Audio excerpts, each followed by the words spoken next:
Bond एक तरीके का क्या होता है कि सही बात बोल रही हो, अट्रैक्शन ही होता है जो कि दो या दो से ज्यादा एटम को क्या करता है, बाइंड करके रखता है, बांध करके रखता है ये। तो लिखो एक लाइन इसके बारे में।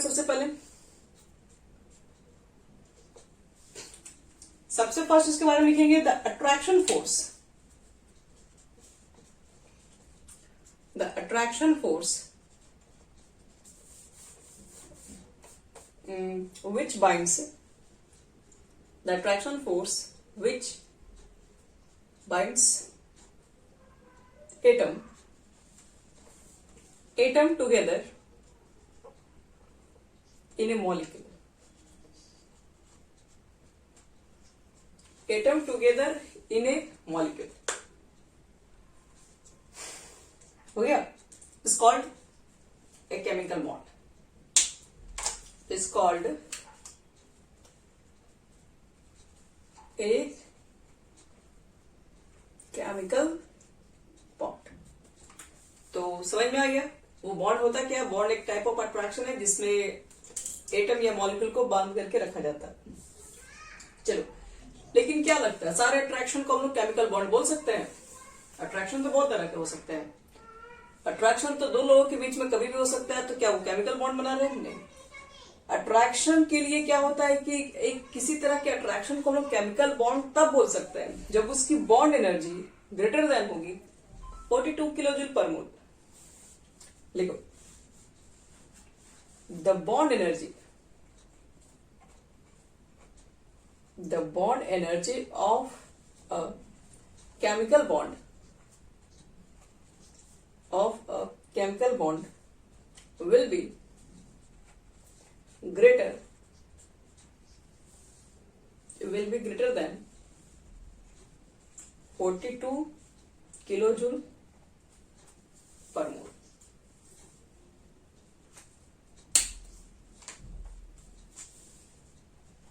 ठीक है, यानी कि एक केमिकल बॉन्ड मतलब हर तरह के अट्रैक्शन को बॉन्ड नहीं बोल सकते। एक केमिकल बॉन्ड होने के लिए हमारे पास जो बॉन्ड एनर्जी होनी चाहिए, मतलब जो भी अट्रैक्शन है वो अट्रैक्शन को ब्रेक करने के लिए अगर एनर्जी हमें मोर देन 42 किलो जूल की रिक्वायरमेंट है, तो इसका मतलब है वो अट्रैक्शन को हम लोग केमिकल बॉन्ड बोल सकते हैं। ठीक है, तो चलो बताने जा रहे हैं attraction force on the basis of energy. और अट्रैक्शन फोर्स पहले देख लेते हैं कितने तरह के अट्रैक्शन फोर्स होते हैं, क्योंकि हम लोग अट्रैक्शन को ही तो बोल रहे हैं केमिकल बॉन्डिंग। तो अट्रैक्शन कितने तरह के हो सकते हैं? लिखो,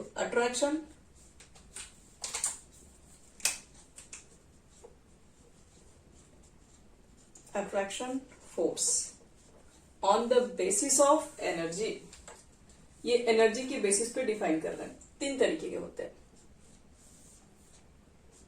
एक, जिनकी energy less than 8 kilojoule per mole है। सेकेंड की energy 8 to 42 kilo joule per mole है। और लास्ट की greater than 42 kilo joule per मोल। तो जिसकी एनर्जी लेस देन है 8 किलो जूल पर मोल, यानी कि जिस बॉन्ड को तोड़ने के लिए हमें बॉन्ड एनर्जी जरूरत पड़ती है लेस देन 8 किलो जूल, तो उस तरह के अट्रैक्शन को हम लोग बोलते हैं wonder wall force of attraction. Wonder wall force of attraction. और जिसकी एनर्जी 8 से 42 किलो जूल के बीच में होती है उसको बोलते हैं हाइड्रोजन बॉन्ड। उसको केमिकल बॉन्ड नहीं, उसको हाइड्रोजन बॉन्ड कहते हैं। और जिसकी energy more than 42 kilo joule है उसको क्या बोलते हैं? Chemical bond. तो हमें केमिकल बॉन्ड को डिस्कस करना है क्योंकि हम यही पढ़ रहे हैं स्टार्टिंग में। तो केमिकल बॉन्ड के लिए क्या चाहिए? तो केमिकल बॉन्ड के लिए जो बॉन्ड एनर्जी है greater than 42 kilo joule mole है, किलो जूल पर मोल है, तो उसको हम बोलेंगे वो केमिकल बॉन्ड है। वो टाइप ऑफ अट्रैक्शन है, केमिकल बॉन्ड है। ठीक है, तो केमिकल बॉन्ड क्या है हमें मालूम चल गया, एक अट्रैक्शन है। और ये अट्रैक्शन का जो मान है जिसको तोड़ने के लिए हमें 42 किलो जूल से भी ज्यादा हीट की जरूरत है। अब हम लोग देखेंगे टाइप्स ऑफ केमिकल बॉन्ड कितने तरह के होते हैं।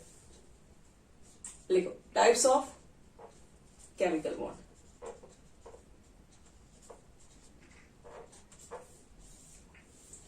तो फर्स्ट में लिखो आयनिक बॉन्ड, दूसरा covalent bond, third coordinate bond,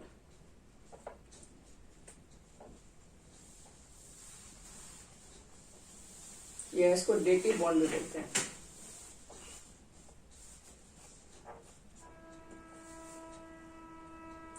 ये कुल मिला के 3 तरह के बॉन्ड है, आयनिक बॉन्ड, कोवेलेंट बॉन्ड और लास्ट कोऑर्डिनेट बॉन्ड या फिर डेटिव बॉन्ड।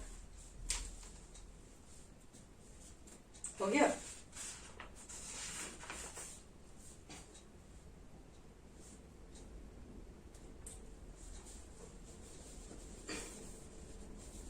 तो फर्स्ट लिख के डाल सकते हैं, मिटा रहे इसको।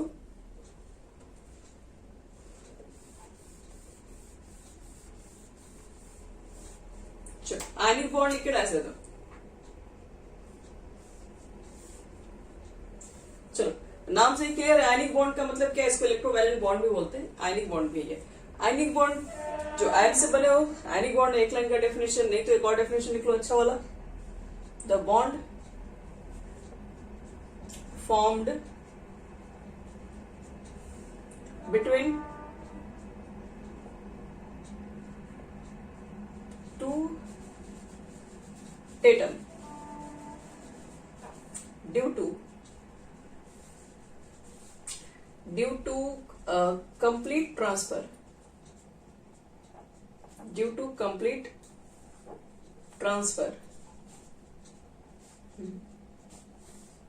of an electron is called ionic bond.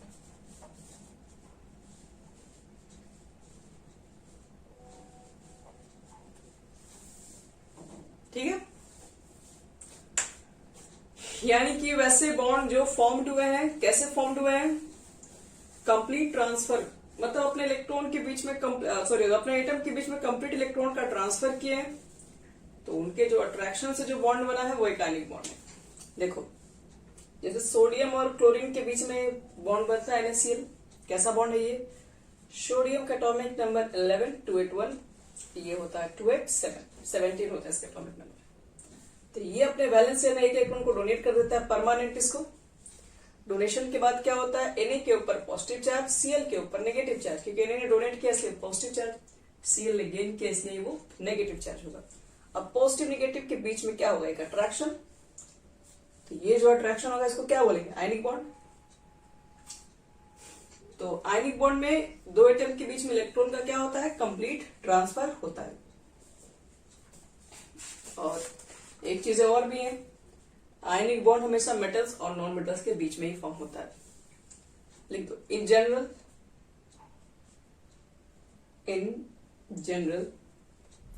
an ionic bond is formed between metallic and non-metallic bond.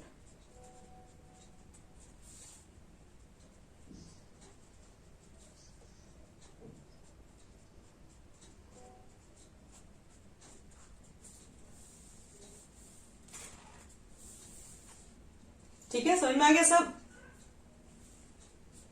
दो एटम के बीच में कंप्लीट ट्रांसफर से क्या बनता है, जो भी बॉन्ड बनता है वो आयनिक बॉन्ड होता है। और आयनिक बॉन्ड जनरली मेटल्स और नॉन मेटल्स के बीच में बनता है। अब एक नोट्स लिखो, सबसे इंपॉर्टेंट नोट्स।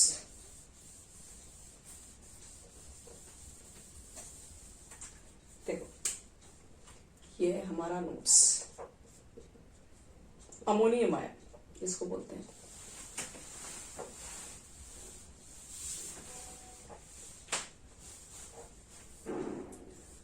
अब अमोनियम आयन से पूछा जाए कि क्या ये मेटल्स है कि नॉन मेटल्स है, तो याद रखना इसको, लिखो ammonium ion behave as alkali metals. Like कौन सा like? Lithium, sodium, potassium etc. मतलब आज के बाद अमोनियम को तुम अल्कली मेटल ही मान लो, क्योंकि अमोनियम बिल्कुल एक अल्कली जैसा ही काम करता है, अल्कली जैसा ही नेचर है। अगर मैं पूछूं कि NH4Cl कैसा कंपाउंड है, आयनिक कंपाउंड है कि कोवैलेंट कंपाउंड है, तो अगर एमोनियम का बिहेव अगर सोडियम जैसा ही है तो NaCl एक आयनिक कंपाउंड है, तो अमोनियम क्लोराइड भी आयनिक कंपाउंड ही होगा। कहने का मतलब है कि अमोनियम अल्कली मेटल की तरह ही माना जाता है, जिस तरह तुम NaCl को देख के बोल रही हो आयनिक कंपाउंड है, तो अमोनियम क्लोराइड भी एक आयनिक कंपाउंड ही होगा, क्योंकि इसका बिहेव और ये जितने एलिमेंट उसके बिहेव सब एक ही है। अगर ये आयनिक बनाएगा तो ये भी आयनिक ही बनाएगा। चलो अब लिखो condition to form an ionic bond. Ionic bond बनाने के लिए कंडीशन क्या चाहिए हमें?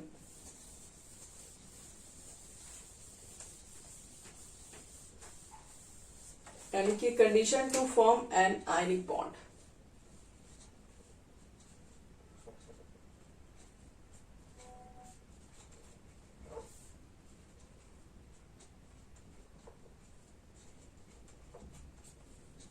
क्या कंडीशन होना चाहिए आयनिक बॉन्ड को बनाने के लिए? आओ चेक करते हैं। सबसे first, the ionization energy of the metallic element should be low. Should be low. Ionization energy क्या होना चाहिए? कम होना चाहिए। तो सबसे पहले बात तो हम तुमसे यही पूछना चाहिए कि आयोनाइजेशन एनर्जी है क्या? बताओ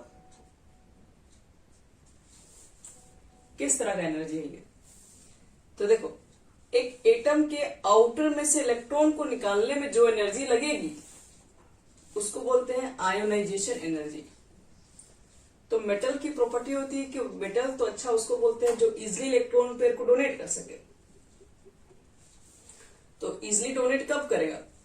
जब इसको निकालने में कम एनर्जी लगता हो। अगर एनर्जी इसको निकालने में ज्यादा लग रहा है तो मेटल दे ही नहीं पाएगा इस इलेक्ट्रॉन को। तो इसका मतलब है कि अगर आप बनाना चाहते हो कि आयनिक बॉन्ड बने तो उसके लिए ध्यान रखना पड़ेगा सबसे पहले मेटल्स की आयोनाइजेशन एनर्जी बहुत कम होना चाहिए। मतलब कि इसको इलेक्ट्रॉन को बाहर निकालने में एनर्जी ज्यादा नहीं, एनर्जी बहुत कम लगना चाहिए। थोड़े से ही हीट में एनर्जी तुरंत निकल जाए, इलेक्ट्रॉन बाहर तुरंत निकल जाए। तो इसलिए पहला कंडीशन है to form ionic bond the ionization energy of metallic element should be low. Second, the electron affinity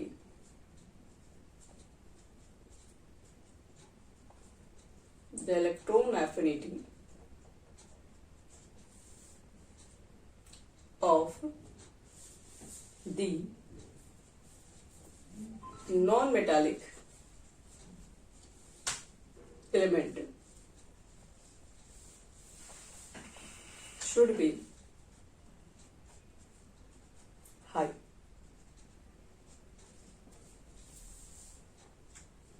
अब देखो, यहां पर बताया जा रहा है कि एक आयनिक बॉन्ड बनाना है तो तुमको एक मेटल चाहिए, दूसरा नॉन मेटल चाहिए। मेटल की आयोनाइजेशन एनर्जी कम होनी चाहिए, मतलब कि वो इलेक्ट्रॉन इजिली निकल जानी चाहिए। और नॉन मेटल की कह रहा है कि इलेक्ट्रॉन एफिनिटी ज्यादा होनी चाहिए। और इलेक्ट्रॉन एफिनिटी का क्या मतलब है? इलेक्ट्रॉन एफिनिटी का मतलब है कि आपको इलेक्ट्रॉन को ऐड करना है। तो इलेक्ट्रॉन को, ऐसे मान लो मेटल ने इलेक्ट्रॉन को डोनेट किया तो इस इलेक्ट्रॉन को लेगा कौन? Non metal. तो ये आसानी से ऐड हो तो हमें ज्यादा फायदा होगा। तो जिसकी इलेक्ट्रॉन एफिनिटी क्या होनी चाहिए? ज्यादा होनी चाहिए, ताकि वो इलेक्ट्रॉन को आसानी से उसमें ऐड कर सके। तो इलेक्ट्रॉन को ऐड करने का जो प्रोसेस होता है वो इलेक्ट्रॉन एफिनिटी के अंदर आता है। जिसकी इलेक्ट्रॉन एफिनिटी ज्यादा होगी वो क्या करता है? वो ज्यादा एनर्जी रिलीज करता है, वो इजिली इलेक्ट्रॉन को अपने में शिफ्ट कर लेता है। तो इलेक्ट्रॉन एफिनिटी क्या होनी चाहिए? नॉन मेटालिक एलिमेंट की क्या होनी चाहिए? ज्यादा होनी चाहिए, ताकि इलेक्ट्रॉन आसानी से आ जाए। समझ में आया ये? थर्ड देखो, थर्ड क्या कंडीशन होनी चाहिए हमारे पास? The lattice energy,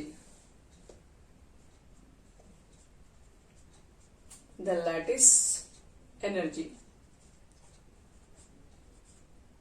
of ionic compound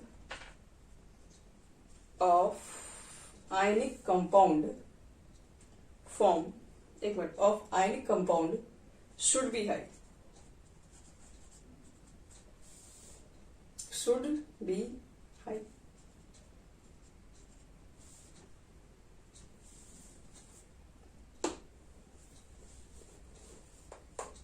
हो गया.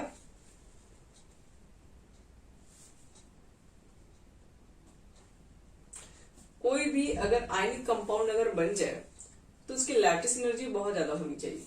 लैटिस एनर्जी का मतलब क्या है कि उसके बीच के अट्रैक्शन को कोई तोड़ नहीं पाए. जैसे देखो ध्यान से, अगर वो स्ट्रॉन्ग लैटिस बनाएगा तो उसके अट्रैक्शन को कोई तोड़ नहीं पाएगा. इसलिए आयनिक कंपाउंड को स्टेबल कब माना जाएगा? जब वो ज्यादा अच्छा लैटिस एनर्जी फॉर्म करता है. तो बस ये 3 कंडीशन को ध्यान रखना पड़ेगा एक आयनिक कंपाउंड को बनाने के लिए. पहला क्या बताया? आयोनाइजेशन एनर्जी क्या होनी चाहिए? मेटल्स की कम, इलेक्ट्रॉन एफिनिटी नॉन मेटल्स की ज्यादा, लैटिस एनर्जी ज्यादा. चलो अब लिखो properties of ionic compound. Properties of ionic compound. देखो आयनिक कंपाउंड की क्या प्रॉपर्टीज. फर्स्ट,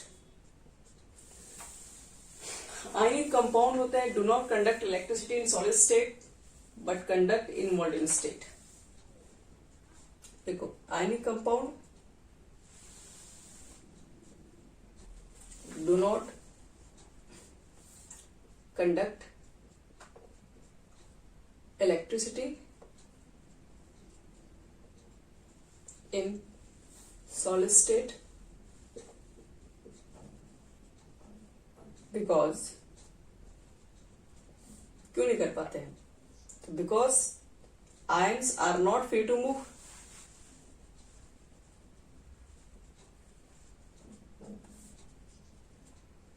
आयन्स उनके फ्री कहाँ होते हैं? सॉलिड स्टेट में तो बहुत सारा फोर्स ऑफ अट्रैक्शन लगा हुआ रहता है. तो स्ट्रॉन्ग अट्रैक्शन है तो उनके आयन मूव ही नहीं कर सकते. जब किसी तरह के आयन ही नहीं मूव करेंगे सॉल्यूशन में तो फिर इलेक्ट्रिसिटी कहीं से भी नहीं आने वाला है. पैरअप चेंज करेंगे. But in मॉल्टन state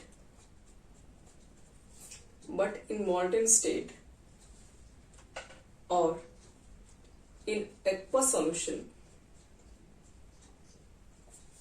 but in molten state or in aqueous solution, they are good conductor of electricity.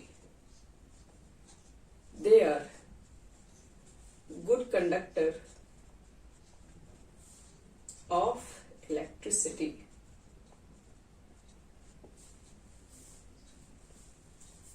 आया समझ में? सॉलिड स्टेट में तो खैर नहीं, कैन फ्री मूव नहीं कर पाते. लेकिन लिक्विड में जाने के बाद क्या होता है? लिक्विड का हो यानी मोल्टेन में का हो, इन कैन थोड़े फ्री हो जाते हैं वहां पे, तो इलेक्ट्रिसिटी को वहां पे कंडक्ट किया जा सकता है. तो सेकेंड बात देखो इसके बारे में. Second properties,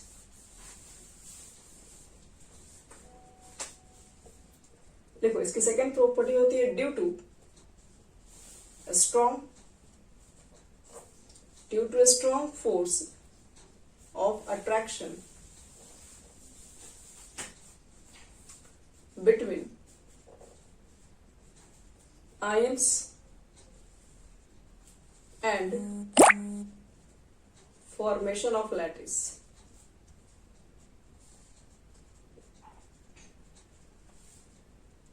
And formation of lattice, they have high melting points and boiling points. पहले नोट कर लें.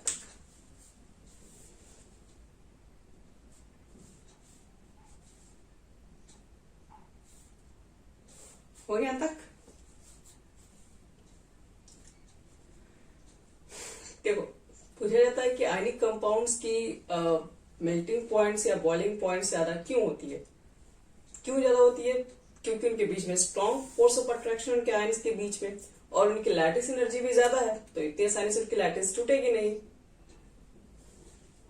तो लैटिस जल्दी ब्रेक होगी नहीं, अट्रैक्शन कम होगा नहीं, तो मेल्टिंग पॉइंट भी बॉइलिंग पॉइंट भी ज्यादा होगा, क्योंकि उनके अट्रैक्शन को तोड़ना तो पड़ेगा. और थर्ड और last, solubility.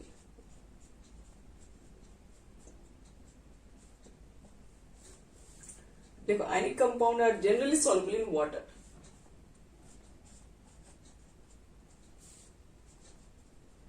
Ionic compound are generally soluble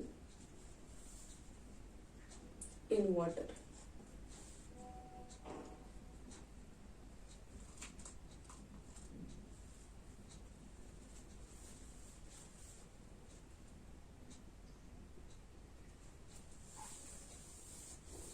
चलो क्या हो गया हमारा कंप्लीट.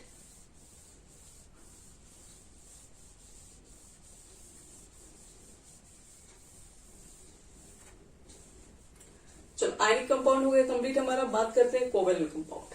वो क्या है?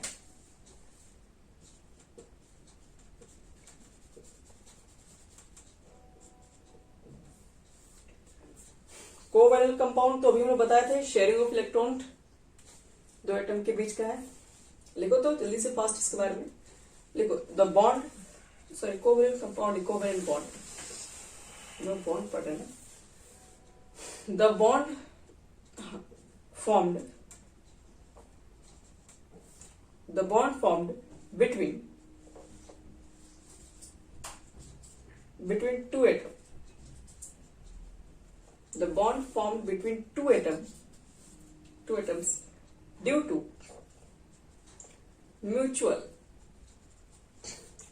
mutual sharing of electron is called covalent bond.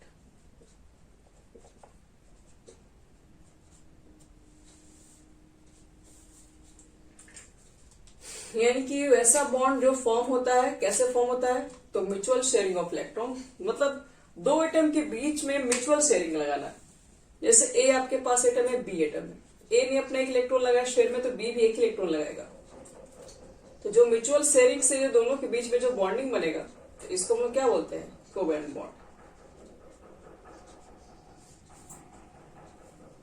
Example ले सकते हैं HCl. H भी अपना एक इलेक्ट्रॉन लगाता है, Cl भी अपना एक इलेक्ट्रॉन लगाता है. तो इसके बाहर B8 हो जाता है, इसके बाहर B8. ये शेयरिंग इलेक्ट्रॉन इसमें भी काउंट होता है, ये शेयरिंग इलेक्ट्रॉन इसमें भी काउंट होता है. तो इसमें भी 2 काउंट हो रहा है, और ये 2 to 4 to 6 इसमें भी 2 काउंट हो गया, यानी 8. इसको म्यूचुअल शेयरिंग कहते हैं. 50 रुपीज ये लगाएगा तो 50 रुपए ये भी लगाएगा. दोनों सेम जब पार्टनर के बीच में शेयरिंग होता है तो उसको हम लोग बोलते हैं क्या? Covalent bond.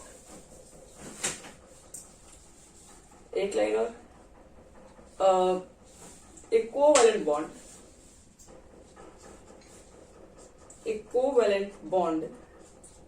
is formed between two atoms. A covalent bond is formed between two atoms.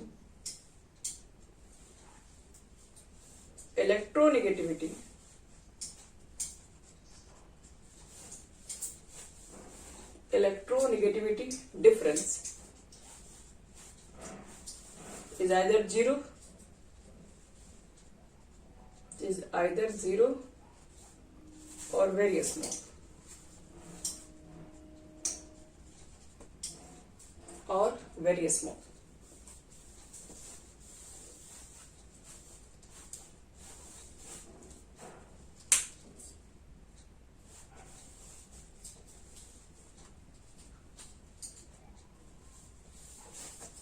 चलो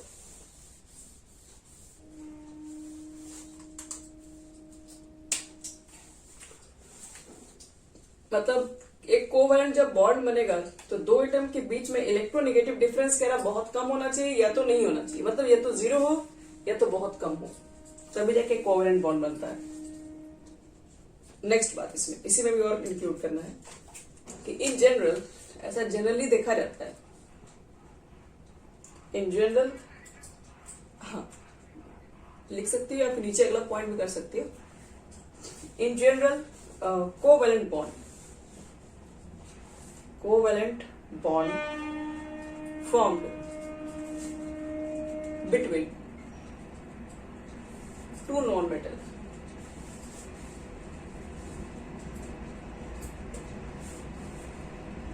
जनरली देखा गया है कि जो कोवैलेंट बॉन्ड होता है वो टू नॉन मेटल के बीच में ही बनता है। जैसे मेटल और नॉन मेटल के बीच में क्या बनता है, आयनिक बॉन्ड बनता है। उसी तरीके से कोवैलेंट जो बॉन्ड होता है वो जनरली टू नॉन मेटल्स के बीच में फॉर्म होता है। ठीक है,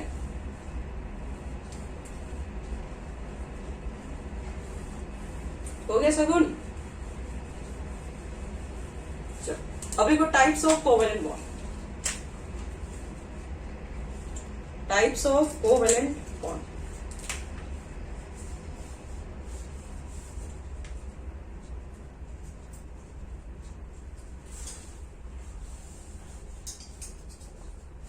कोवैलेंट बॉन्ड के टाइप्स कितने होते हैं?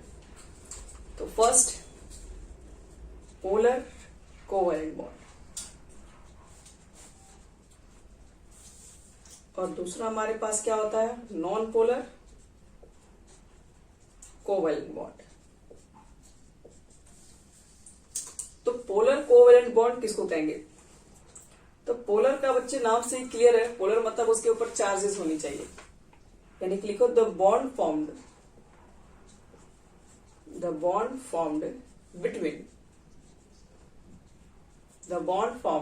Between two dissimilar atom।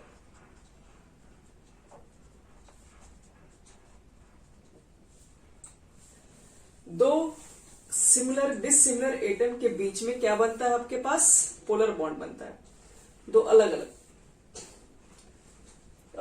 इसी में लिख सकते हो generally the compound containing polar covalent bond.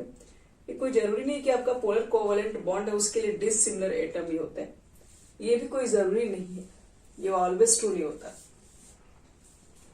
तो देखो ध्यान से, यहाँ पे HCl है, एक ज्यादा इलेक्ट्रोनेगेटिव है, कम इलेक्ट्रोनेगेटिव है। तो ज्यादा इलेक्ट्रॉन इधर आ जाएंगे तो नेगेटिव चार्ज, यहाँ पर कम आएंगे पॉजिटिव चार्ज, दोनों के बीच में पॉजिटिव नेगेटिव आ गया, पोल क्रिएट हो गया, तो इसको बोलते हैं पोलर कोवैलेंट बॉन्ड। जैसे H है, Br है। ब्रोमीन क्या होता है, हेलोजन ग्रुप पे ज्यादा इलेक्ट्रोनेगेटिव है तो इसके इलेक्ट्रॉन इधर चले जाएंगे, ज्यादा इलेक्ट्रोनेगेटिव है तो यहाँ पर पॉजिटिव चार्ज नेगेटिव पॉजिटिव आ गया, तो क्या बोल सकते हैं, ये पोलर हो गया। नॉन पोलर का मतलब क्या हुआ, जो दूसरे एटम के बीच में बनेगा। देखो ये हम लोग किसका डेफिनेशन लिखे, ये पोलर का लिखे, दो अलग अलग एटम के बीच में बनता है वो आपके पोलर बॉन्ड होते हैं। नॉन पोलर का मतलब क्या हुआ, जो सेम एटम के बीच में बने। The bond form between two similar atom, the bond formed between two similar atom। लेकिन ये ना चीजें हर जगह ट्रू नहीं है, कभी कभी आपको दिखाई पड़ेगा डिफरेंट एटम है फिर भी कंपाउंड नॉन पोलर है, तो ये चीजें पढ़ेंगे अभी आगे। अभी तो फिलहाल जैसे कि H और H के बीच में बताओ इलेक्ट्रॉन किधर जाएगा, H की तरफ जाएगा या उस H की तरफ जाएगा? अब दोनों तो सेम ही है तो इलेक्ट्रॉन तो कहीं नहीं जाएगा, क्योंकि दोनों के एटम की पावर खींचने की सेम ही है। हम पूछें कि ऑक्सीजन के बीच में कहाँ इलेक्ट्रॉन जाएगा, तो फिर दोनों ही तरफ ऑक्सीजन है, तो यहाँ पर दोनों तरफ जब सेम पावर एलिमेंट रहेंगे तो इलेक्ट्रॉन कहाँ रहेगा, बीच में रहेगा, तो बीच में रहेगा तो चार्ज नहीं आ पाता है। तो आ रहा बात समझ में, पोलर क्या है नॉन पोलर क्या है? पोलर ये हो जाएगा जो सेम एटम के बीच में होगा वो तुम्हारा पोलर, नॉन पोलर हो जाएगा डिफरेंट एटम के बीच में। लेकिन ये जो डेफिनेशन फिर से बता रहे हैं कि जो रट मत जाना कि अब यही हमेशा सही, हमेशा ट्रू नहीं होता। सिमिलर एटम के बीच में जो बनेगा वो हमेशा नॉन पोलर हो ये जरूरी नहीं। कभी कभी ऐसा क्वेश्चन भी आपको मिलेगा कि दो अलग अलग, मान लो कि तुम्हारे पास नॉन पोलर होने के लिए कंडीशन आपके पास डिफरेंट एटम की कंडीशन, मान लो तुम्हारे पास अलग अलग डिफरेंट एटम्स भी हैं, तो वहां पर भी नॉन पोलर कंडीशन दिखाई पड़ सकता है। ठीक है, तो ये हमारा टाइप्स ऑफ बॉन्ड्स हो गया कंप्लीट, आयनिक बॉन्ड्स और कोवैलेंट बॉन्ड।